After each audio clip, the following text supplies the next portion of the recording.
And welcome back. Normally, this next segment, the year-end predictions, is my favorite topic each year. But, and you know this is coming, but this year, I couldn't force myself to look at the old scripts because the past 9 months have been COVID, COVID, COVID. The nightmare on Elm Street and every other street in the country. Politically, the national vitriol has been more personal and destructive and widespread than ever before. Nicolee, I'll start with you. The election for president has been decided. What's next going forward? Well, I think actually election integrity is going to be a huge issue on the right side of the aisle.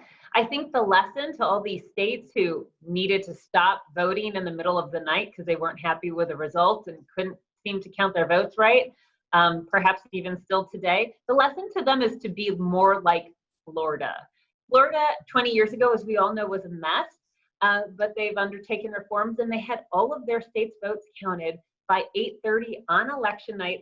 Much bigger state geographically, state with a much bigger population, and they could get it right.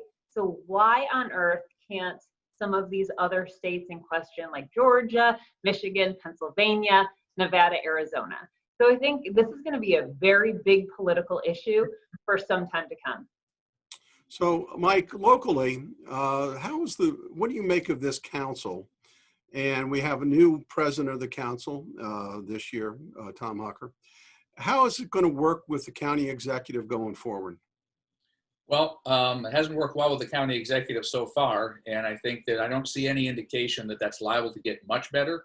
And part of the challenge really comes from the fact that the county executive hasn't articulated a real vision or plan.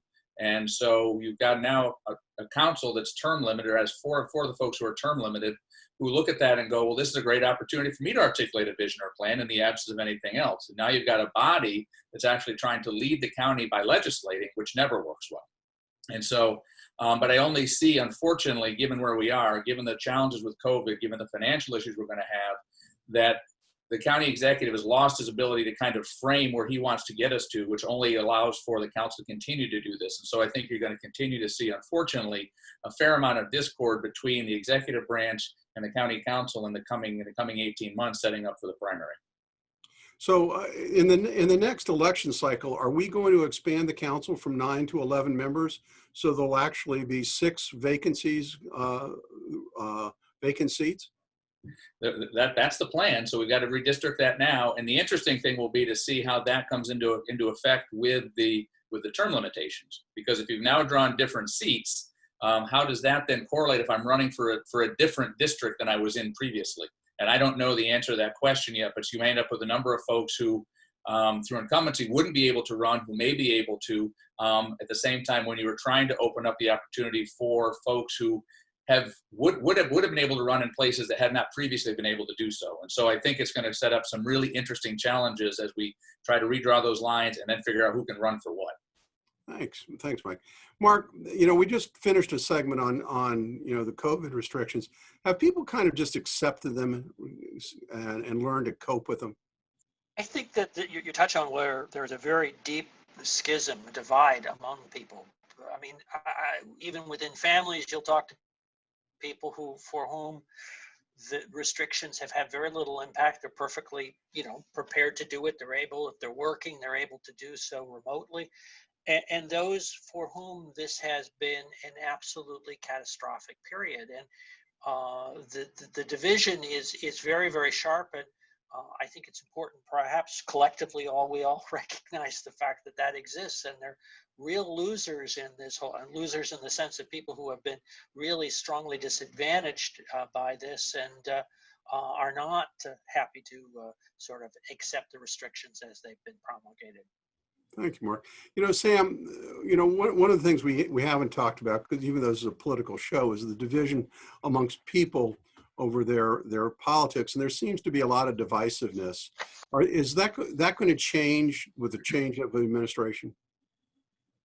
I think we're starting to see that now, where you have moderates on both sides of the aisle agreeing, number one, that Biden will be our next president. And number two, I really believe that the Georgia vote is going to go Democratic, so the Democrats will take control of the House. And the divisiveness that we see from extreme positions, And a great example of that is the honesty and integrity of the vote. It is absolutely undisputable that we had one of the fairest elections that we've ever had in the country. And as an ex-chair of the Board of Elections, I was very pleased that people got to actually see how hard our friends and neighbors work within the polls, within the precincts, within the counting of the vote to keep this an honest, fair process, backing all of our democratic principles. So I think that we're going to see a great coming together, and hopefully this coming together also is going to follow along with getting us safe with COVID inoculations, following medical research. Folks, we've got a short period of time. We have 100 days, 200 days, the middle of next year, where we're going to see a real downward turn on this COVID crisis, as long as we follow good practice. We got one very important date, and that's my daughter's wedding date, which is coming up in August. So this has got to be all completely done by August. That's my prediction. So, Nicolee, Mike, touched a little bit about, the political maneuverings in Rockville. We're seeing political maneuverings in Annapolis as Comptroller Peter Francho is openly campaigning for governor, and Governor Larry Hogan is openly campaigning for president. So what's going on there? Well, I think we've known Peter Francho has been running for governor for some time, so that's not a surprise. For Governor Hogan, I think he'd make an outstanding U.S. Senator. I think he might have some difficulty in national GOP primaries. Well, there's some who would agree with you on that. I remember hearing about Lockdown Larry, and there was some more Republicans that were angry with Governor Hogan than Republicans. So that may be the case. Now we only have 2 more minutes in this segment, and I really don't want to end this segment on a negative note, because I think we've talked a lot about the problems we're facing, but we do have the upcoming year, and we're going to see, I hope, some regrowth. So we'll take about 30 seconds each for your prediction on what's going to happen in 2021. And I'll start with you, Sam. 30 seconds, Sam.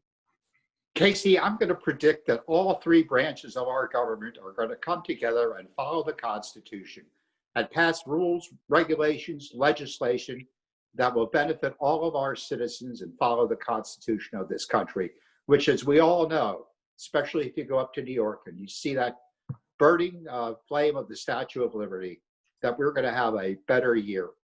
Thank you. Mark Uncapher. Well, I think one of the things that'll be interesting is what we've learned from COVID. We've talked about the people who've been challenged, but we've also seen that the technology tools have been able to bring people together.